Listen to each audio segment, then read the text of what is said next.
Good evening, everyone. This is Dale Calvert. I'd like to welcome you to our Thursday night CMG team training for iHub Global. Appreciate you being here. We're here every Thursday night. We got a very special guest for you tonight. Don't have a lot more than that. I need to get off here a little bit early tonight for the corporate Zoom. But I'm excited to have you guys with us, those of you that are with us live, as well as those watching on the replay. You're going to hear from a gentleman that got started with us less than about 6 months ago. It's already got $175,000 plus in commissions booked in his first 6 months. A great story and a great human being. So I'm really excited for you to hear Stacey's story. We are here every Thursday night at 8 o'clock, right before the corporate Zoom. That again starts at 9 o'clock. There's going to be a lot of updates tonight, a lot of things coming corporately. So I want to make sure we all are able to jump on that. You guys have just set the pace, man. And they're realizing it more every day, what you have done. I want to remind you guys that we have the CMG Outreach Zoom.com daily is open at noon to 12. It's a great place to get encouragement, solid feedback, get your questions answered. Alan Knight runs that. He's a natural. He does a great job. And it's just a good place to get educated real quick on how to reply to people and how to communicate with small business owners, nonprofit organizations, any organization that had W-2 employees. I believe in monitoring your numbers. I know that when you're first getting started, especially, you can make up in numbers what you lack in skills. And I just believe that it's an important part of progression to be able to monitor what you're doing, how you're doing it, refining your skills and your mindsets. So we recognize the top 6 people every week. This week, number 6 from Utah was Shelly Giddings. Also, I guess tied Tammy. Tammy's down in Tennessee. Kamala up in Michigan was number 4 this week for company reports. Number 3 was Bobby Gandy. Bobby's in Texas. All these people just doing a phenomenal job. Scott down in Myrtle Beach, South Carolina. And then number 1 this week was Mike Culver in Wisconsin/Minnesota. Great job, Mike. I think Mike was also number 1 last week. And Dawn and I were talking about how, today I just said, Mike's gotten to a new level. And it's just exciting to see him really move forward and just doing an awesome job.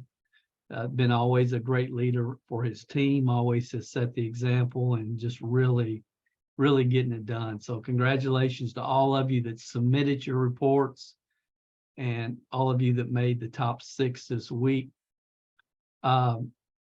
Just a reminder, once you get over 100,000, make sure you send me an email and let me know. We will have between 30 and 100 people this year. I know a lot of you are very close, and we'll have between 30 and 100 people this year that will reach over $100,000 in income for 2023, which is just phenomenal.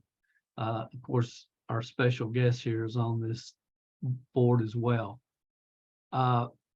Corporately tonight, there's going to be some very powerful incentives that corporately they're introducing.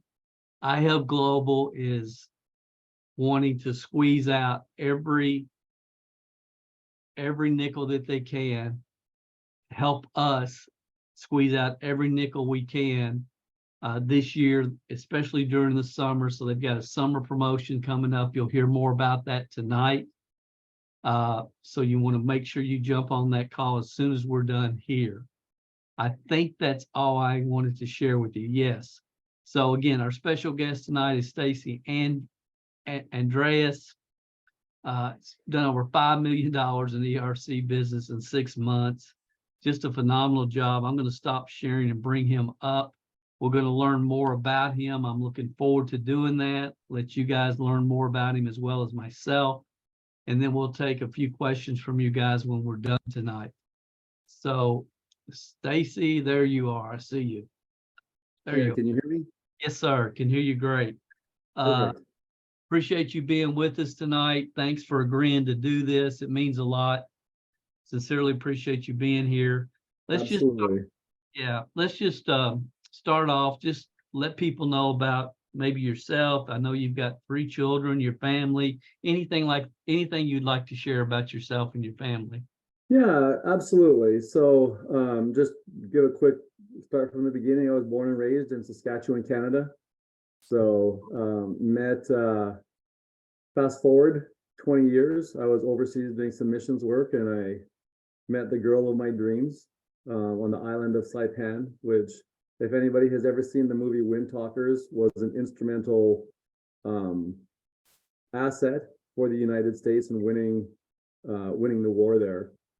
So I met her in 1993, got married in 1995, immigrated to the US in 96 after I got my green card, and have been down here ever since. Was in California for 18 of the first 18 years, and worked in the food and wine industry. Really, in about 2000, I became interested in investing, and watched in 1999. I watched the Qualcomm stock. I don't know if anybody recognizes that name, go up 2,500% about in 1 year. And so opened an account, and on the day that I bought Qualcomm is the day that the NASDAQ hit its highest point in history up to that point, and started a 3-year downtrend. And so quickly learned that there's a lot more to investing than just buying yesterday's hottest stock or last year's hottest stock. And so really began a journey for me of learning the financial world. So started taking classes, learned technical analysis, started doing some training with a company here in Nashville. I'm located just south of Nashville, Tennessee, in a little bird called Spring Hill. And they moved me out here after I'd quit my job to trade full-time out in California. And what I learned at that time, so let me take a step back. I jump over a bunch. So I got married there in 95. First child, his son, Theron, he was born in 2000. And then he is now 23. And he is actually just coming into my business and joining me.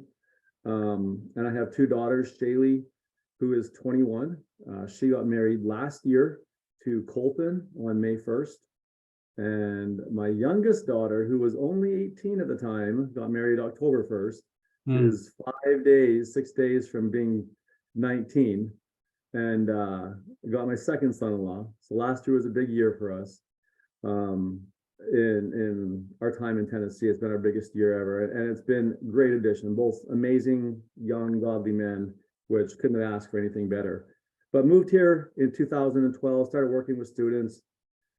I just really quickly learned, they had hired me as director of student advocacy, and quickly learned that the majority of our students, 43% of them, were over 65. They were already retired, and they were coming to us to learn how to trade stocks.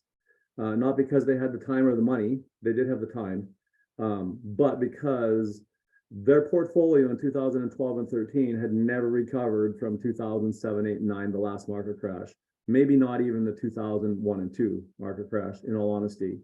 And so now these were people coming to us to learn how to trade, highly emotional, which just meant that they were going to lose more money. Because if you know anything about trading, if you can't control your emotions and the psychology, you cannot be a successful trader.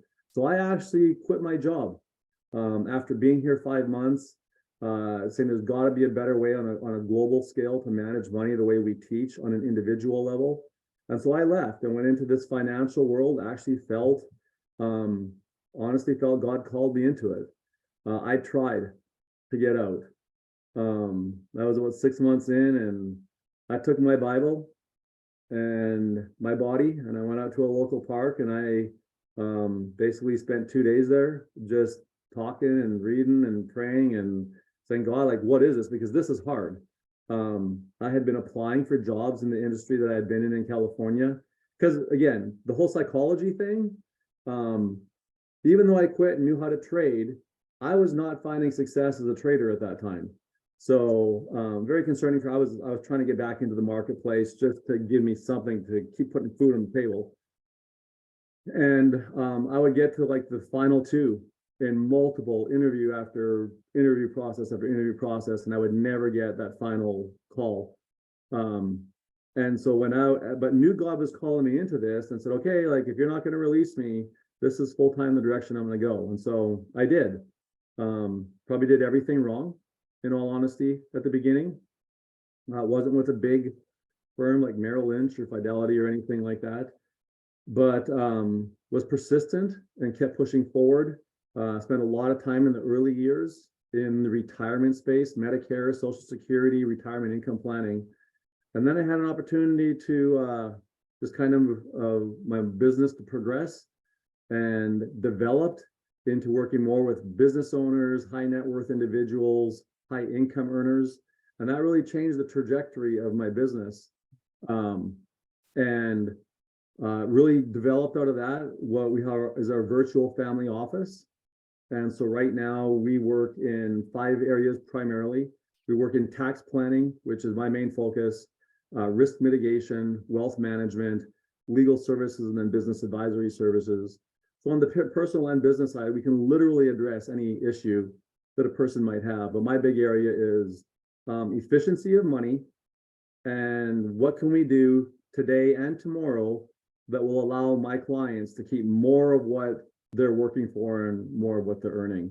So like I said, my son is just joining me in the business, and my wife and I are now going to be celebrating 28 years in Wow. 2 weeks from today. Congratulations. And so that's a big milestone. Hard to believe it's been 28 years, and we're going on a nice 3-week vacation. But we're experiencing the empty nest thing, and so adjusting to that to some degree. So love the Nashville area, love the Middle Tennessee area. Wish that I would have moved here 15 years earlier. But so yeah. Yeah, you need to go to Kentucky. Is if you like Tennessee, you will love Kentucky. Yeah. But I just see Michael Clark there, so I had to make that statement. Yeah. How did walls. how did you find out about iHub Global? Yeah, that's really interesting because part of what we have is we have experts that can deal with any aspect of business problems or solutions that they might need. ERC was actually is one of the areas that we have, the experts that we have. But when Dave came in with Tracy that day, talked about it, and I was chatting with him after, and when he was talking, just the opportunity that was available with iHub was kind of really unlike anything I had ever seen.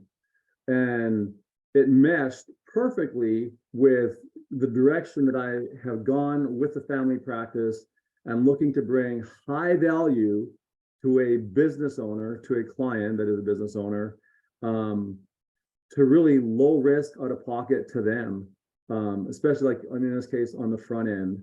And so it was just a natural fit as I spent, I don't know, Dave might know this better than I do, the next 12-18 hours just digging in to learn more about ERC, becoming qualified, and just reading everything and anything I could on ERC to learn about it.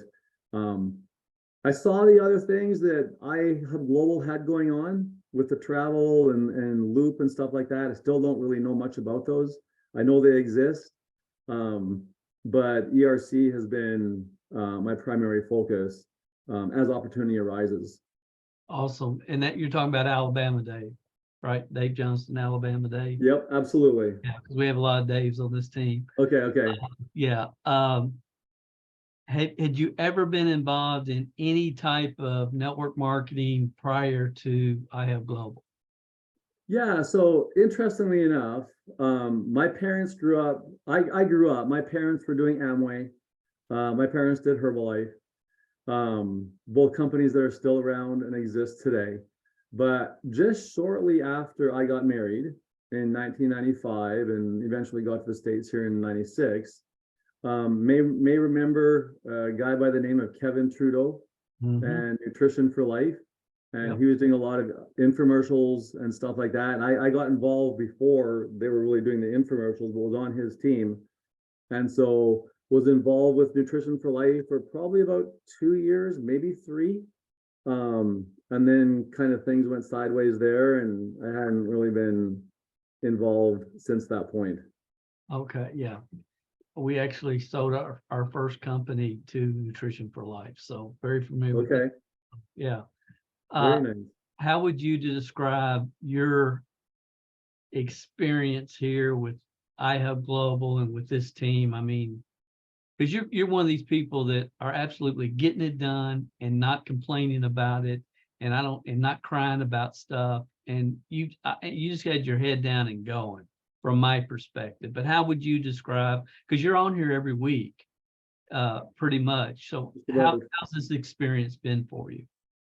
Yeah, no, this experience has been great. It took me a couple of weeks to learn actually about the team. But getting on with the team here and iHub Global, it has just, the resources that have been provided are just, they're just unbelievable. Like really, if I get asked a question that I don't know, like shame on me, because virtually every single answer that a person could ever need is out there. And I just spent time going through some of the resources. I came on back in November, right at the beginning of November.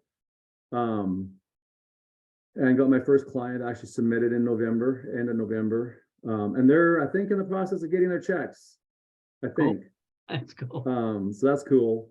But yeah, just the resources and the support and the willingness of everybody to what you've put together for, yeah, I have not necessarily taken full advantage of everything that there has, but when I have been, just the willingness of people to come together and support one another and not hold back ideas that are working for them, saying, hey, this is my little secret, being willing to share, because as everybody succeeds, the team just succeeds more, and giving away is always better than keeping stuff in. That's right. That's right. Together, everyone achieves more.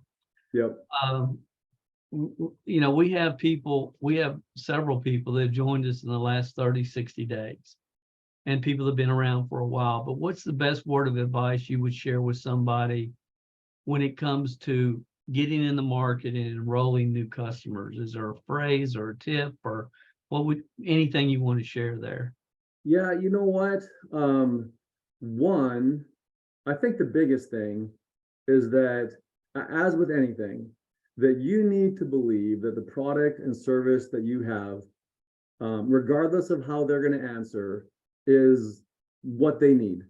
They may not realize it, and if you get a no, that you just keep on going. I don't know that I have any specific language. One thing that I do, and I talked just a little bit about this, I think 2 weeks ago in one of the noon calls, is I pull up the websites for looking up a business before I go in to see if they have gotten PPP, and if they got 1 round or 2 rounds, and trying to find out if the business owner's name is there. Sometimes it is, sometimes it's not, or the contact person for that. And then I'll just go in and I'll say, hey, I'll just introduce myself and say, I'm just following up on the rounds of paycheck protection that you guys got during the COVID crisis. And it seems that maybe you guys have left some money on the table, and I'm just wanting to make sure that you haven't. Who would I talk to about that? When I approach it from that standpoint, I have never, ever had a single person, a gatekeeper, not let me through or try to connect me with the right person. They may make that call, and that business owner person may say no, but it has always gotten me at least the gatekeeper to take the next step. And sometimes I go into a business, and I'm sure you guys have seen the same thing. They just literally will point and say, walk down this hall, take a right, and it's 3 doors down on the right. That's the person you need to talk to. And I'm going, is it okay if I walk back there? I'm not going to get shot. Yeah, because when you put it that way, they don't want to be responsible for that business not getting all the money that they're supposed to be Yeah, getting. The gatekeeper 100%. doesn't want it on them. 100%. Yeah, that's a great tip. And again, it's going into the marketplace, understanding the value that you're bringing that business, Yeah. without question. In all honesty, for me, there has been a bit of a struggle. Dave knows this to some degree, because I am building a wealth management practice. And I love what I'm doing. I love helping people keep their money. And I look at the opportunity here, but I know they go together. So I look and I say, like, if I was doing this full time, like, there is no reason that I wouldn't be over $500,000 or maybe even $750,000 at this point. I'm literally, if I have an empty day, there's times where I'll just take that day and I'll go out for 4 or 5 hours. But I have like done this very, very minimally. When I identified the opportunity, I had a few clients that I went to with this on my current book, but most everything that I have gotten booked through, and all the really big stuff is due to me going out and door knocking, talking to people, saying, hey, do you know anybody, getting an introduction, and going in on cold calls or maybe a warm introduction. And I have been doing this very, very part-time. Well, that's pretty good part-time income over 6 months. It's the best part-time income that I have ever had. Yeah, in history. Never anything Yes, existed like 100%. I'll never see anything like it again. that's right. But I want to make sure we have time for questions. But before we wrap this up, I know you're a financial planner, and we've talked briefly about this. And a lot of people right now on this team are getting educated on this subject. What's your thoughts on the infinite banking concept? So that hits like a hot button for me. I love insurance. I love the infinite banking concept, the bank on yourself concept, the presidential plan. It goes by many, many names. It uses life insurance as a planning tool. Life insurance, believe it or not, is the #1 tier 1 asset for banks owned across the country, and is in a lot of cases one of their biggest assets. So, and when it comes to planning, it is the most flexible, most powerful income planning tool that you will ever come across. Nothing else can compare with it. And if you know anything about infinite banking, banking yourself, a lot of it is built around a whole life chassis, which is a permanent life insurance product. I can use that, and I do use that. I personally like using an indexed universal life because the returns on that are generally 2 to 3 times greater than what a whole life policy can do. And so the potential for building wealth inside of it is just substantially greater. But if a person wants to be efficient with their money, I really don't, it's not I really don't. I just flat out do not believe that there is a better product solution that a person can implement for building and creating and passing on generational wealth. Awesome. Awesome. So if you don't know, Walt Disney started Disney World, or Disney, with a loan from his whole life insurance policy, basically using the infinite banking concept. Cool. Anything else before we let people comment or ask questions that you want to share before we open it up to everybody? Well, I'll just say this, because it is really kind of a core of what I believe. So if you haven't guessed by now, I am a Christian. I believe that Jesus Christ is my Lord and Savior, and everything that I have is because of him. I believe in the people and my clients that I work with, that as a Christian, we are called to stewardship. And one of the things that is a passion for me is that helping Christians, helping believers align their stated faith with their values.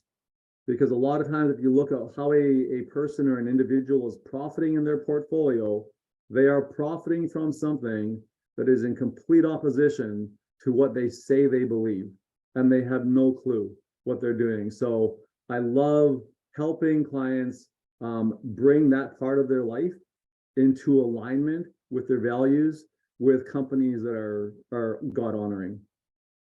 Awesome. Awesome. Somebody wants to contact you, Stacey. What's the best way to do that? Yeah, so I'll just give you my my phone number here at the office. And I'll give you my cell phone number. I don't have a problem giving those numbers out. So my office number is 615-357-8865. My cell phone, this is where you'll see the California number, 209-609-6472. So often I'll call people, they know that I live in Tennessee, and they will not answer when I'm calling from my cell phone because they think it's a spam call. Crazy California. That's right. Okay. So, but Awesome. no. Awesome. Okay, guys, we'll open it up. Any questions at all that you have, comments? Tony Shoup, then Dave Johnston. Oh my gosh, man, I want to hire you to do something. I don't know what, but golly, what that was awesome, man. Really do appreciate you. Gracious sakes. Thank you. I guess your level of knowledge with the finances is awesome. I mean, especially coming into this. I mean, man, it's really cool. And I mean, I love the Lord. I love Jesus as well. And man, I really do appreciate what you're doing. I mean, it's really awesome. Thank And you, Tony. I really, congratulations. I'm so happy for you, you and your family. And congratulations on the son-in-laws, I guess. Yep, No, yep. No. I mean, I feel you. I got 3 daughters, so I Yeah, understand no, where you're I'll tell you, it's one of those things, like I had always joked with my daughters that, okay, you guys can't get married until you're at least 25 and you have your black belt in jujitsu. Neither one of them followed those rules. And a dad always, at least as a dad, I was concerned with who's this guy going to be? Because the world is so crazy. right. And I have been asked multiple times, was it hard to give your daughter away? And I can without a doubt say 100% no. Both these guys, godly men, love my Amen. daughters and treat them like gold, and could not be more happy with the person that God brought into their lives. That's awesome, man. That's awesome. Well, thank you so much for tonight, man. Really. Good luck. Keep it rocking. Thank you Thank so you, much. Tony. You got it. See, guys, a lot of you, we have so much talent on this team that people don't even know about. It's just so cool. I mean, now all of you know who this gentleman is, and you know that I'm just so glad we brought him on. Dave Johnston, then Alan, then Michael Clark. Dave. Hey, Stacey. Hey, Man, man, how you doing? good. What a great job. Thank you for doing that. A little reminiscing. I will say this. You came on into the team. We met in November during that networking event, and you have exceeded what I'm doing. I'm kind of loud and blustery, whatever. But you've exceeded it. I'm grateful that I was able to meet you and introduce this to you. But I got to tell you guys, he has exceeded what I'm doing. I'm not kidding. I can look at my back office and see what's going on. And he did that with on his own. You know, he took a hold of this. I gave him a couple of little points, go that direction, but he took it on his own. That was not anything that I was doing. And I'm really grateful for that. So I got to give you real props for that. And getting to know you a little better over this course of time and talking with you. And I told you this, I think it was yesterday or the day before, you're my financial advisor. I have engaged you, and I'm, as soon as you tell me, I'm sending you a retainer. Yeah. Yeah, the depth of strategies that you have brought to the table on that side, and what you got my mind, I'm thinking in a whole different direction. And then the calm and straightforward way that you approach the ERC, all of that stuff right there. I have been so blessed to have you come aboard. That it's like a God thing. So I'm looking forward to speaking with you, and thank you. The one question I have is, when you're out pulling doors and you're talking to people, you say can you repeat that phrase you use? You want to make sure that they don't leave money on the table. Yeah, so just on that, let me just state that every time I pull up to somebody, I get the exact same fear that wells up inside of me as everybody else. There is literally nothing special. It's just, I believe that what I have to offer is greater than the fear that's trying to keep me from presenting it. And so what I do is I look up on the web, just look at their PPP loans to see what they got. And then I'll just go in and say, hey, I noticed that, or I'm just following up on your Paycheck Protection Program loans that you got during COVID in 2020. And looks like you guys might be leaving some money on the table. I can't verify that part of it. And so I said, I just want to make sure that you're getting everything that you're owed. Who would I talk to about that? That's great phraseology. And thank you. And I am planning on being up there soon. I will be in touch with you soon. So thank you again for being a part of this team. And yeah, 100%. Thanks for coming that day. Yeah. Haven't seen Stacey since, but hardly. But hey, it just took one day. Last thing, that unknown, that's being submitted. I can see that. And also, I don't know if you saw it in your back office, you've had another one that's been submitted to the IRS as well. So cool. You got checks on. Dave keeps up with this more than I do. Yes, I tell him. Hey, you had something else submitted. And I go, oh, okay, cool. But yeah, you got something submitted. Very good. Thank you. So for new people, you're going to governmentpay.org to look up the PPP information. Is that correct? I will look up which one it is. I don't think that's the one that I go to. Oh, it's not. But it's something similar. It just look up the name of the business and it gives you the same data. Sure. I think it's federalpay.org. Yeah, federalpay.org. Yeah, there's a lot of websites that have that information. Right. Michael Clark. Okay. I hope I Tennessee. Yeah. Have you learned how to sing Rocky Top yet, Stacey? That's the number one question. I tell you, I cannot get that Southern accent down. We'll help you. We'll help you. You mentioned something. Okay, that you were in the mission field, mission work. Met your wife, and you were in California, and that's when you got introduced into the financial planning. I believe, if I remember right. And so that did they relocate you to Tennessee, or was this something you did? Yeah, so I started trading stock while I was in California. I didn't fill in that whole story, but in 2011 I quit my job to trade full time with a company that was located in Tennessee that had taught me how to trade. They then hired me. And they moved me out here to work with them, and I was actually teaching trading classes online. And Uh-huh. then through the information that I learned about our students, who they were, where they were coming from, why they were there, and the reason why it was so important to me to find a different solution was because they weren't just retired.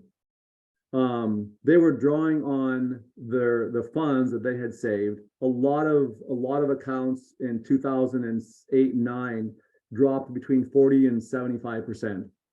And there's a term called sequence of return risk. And it has to do with the order that you receive negative and positive returns on the money that you're growing.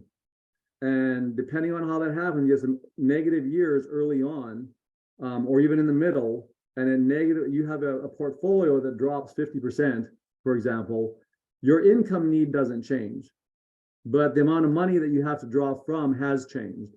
And so it makes it virtually impossible for the average person to ever recover. And so these guys were coming to us because these were retirees in their late 60s, early late 70s, early 80s, and they were looking at going back to work because they were afraid that they were going to run out of money before they ran out of life. I see. Okay. So, And so that caused me to go into the financial industry. okay. And when you were talking about students, I was thinking, college, but you were working with retired guys. Adults. Yeah. Yeah. Okay. And then you mentioned that you in Tennessee, you started working with what I believe the term was the higher financial portfolios.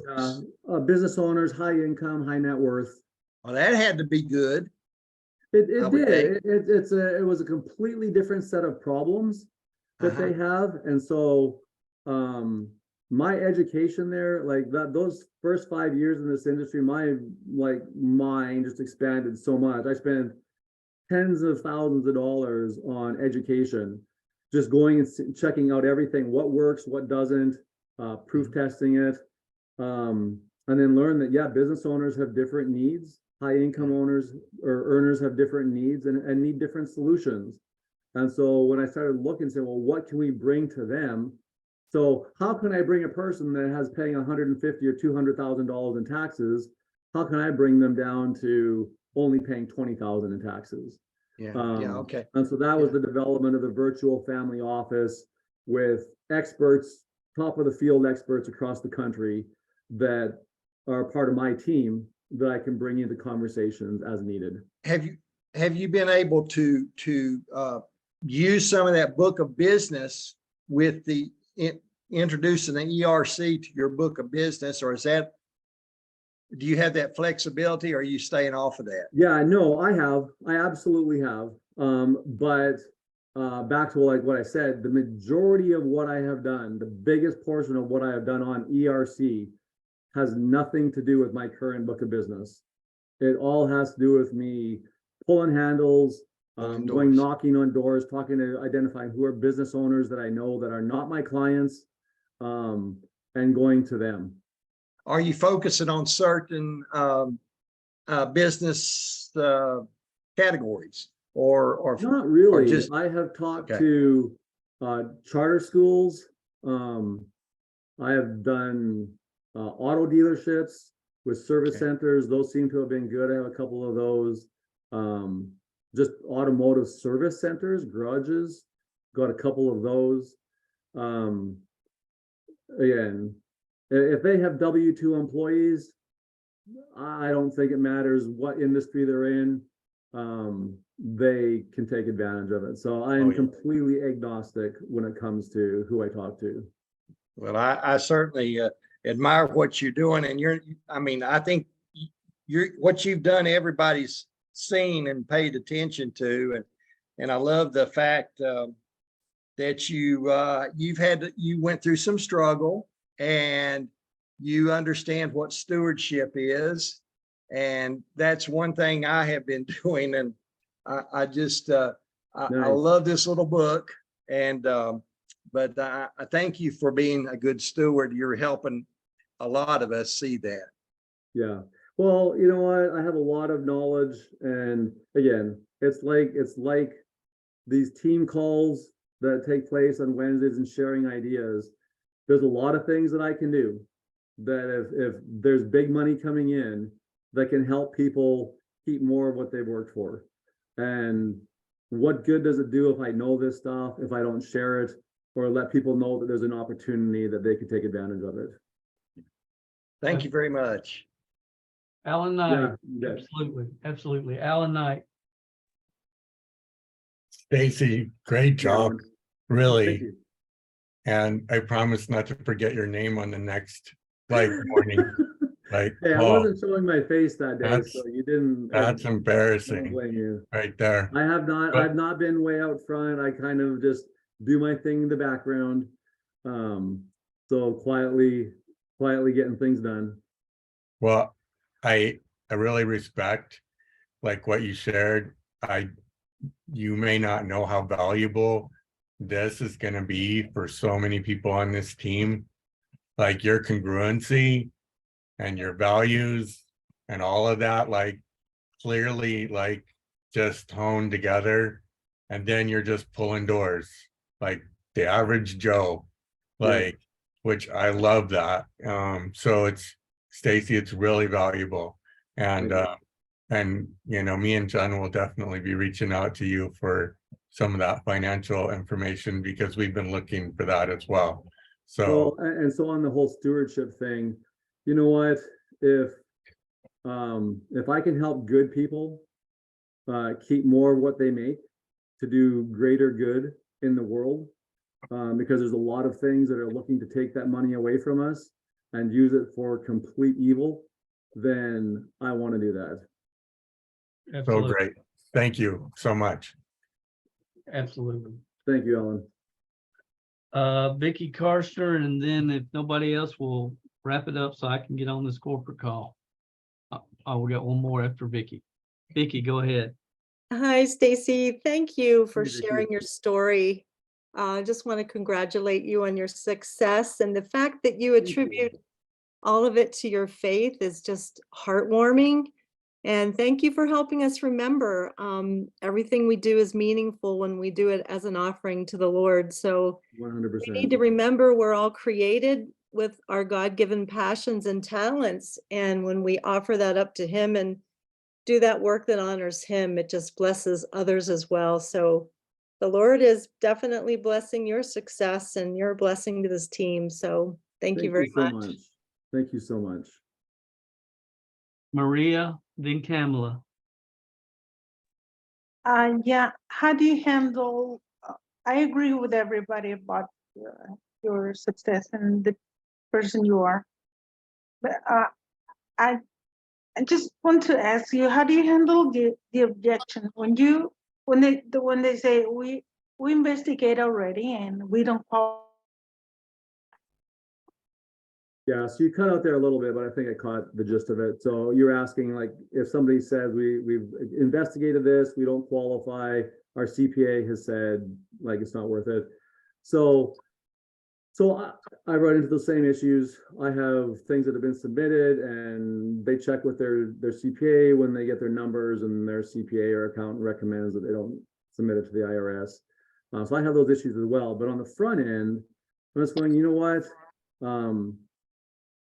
It is very likely that your CPA was accurate in that information that they're giving you. If they were looking at the rules from CARES Act when it first came out, if they don't understand that there's been multiple changes to the CARES Act that have expanded the regulation and the rules around who does qualify now and who doesn't qualify, then your CPA is not the expert. And again, this is your money. It's a 10-minute phone call. Like, it's probably worth exploring it. Thank you. Yes. Good stuff. Kamala.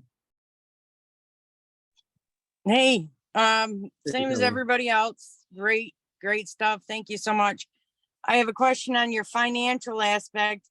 Have you heard about, his name is Jim Baker? It's called Wealth with God. And if you have, what's your thoughts on it? The preacher, Jim Baker? Yes, So yes, From I have heard of him. Ohio, or I don't know. I have not heard of his book or read his book. I have been involved with different Christian organizations surrounding stewardship, and I only assume like that it talks about stewardship, and that the assets that we have been given to us. I guess you could kind of relate it to parable of the talents in Matthew. That what are you doing with it, and how are you using those gifts and those assets and growing them? And just again, I've never read the book, but I would assume that it would talk about honoring God with investments and how you manage those assets. Yep. Thank you so much.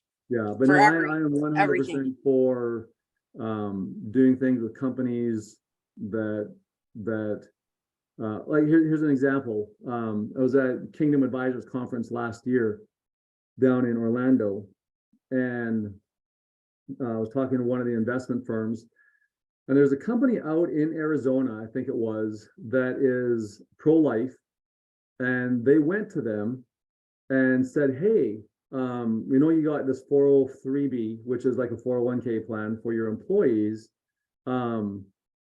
You speak out against abortion. You say that you're for life.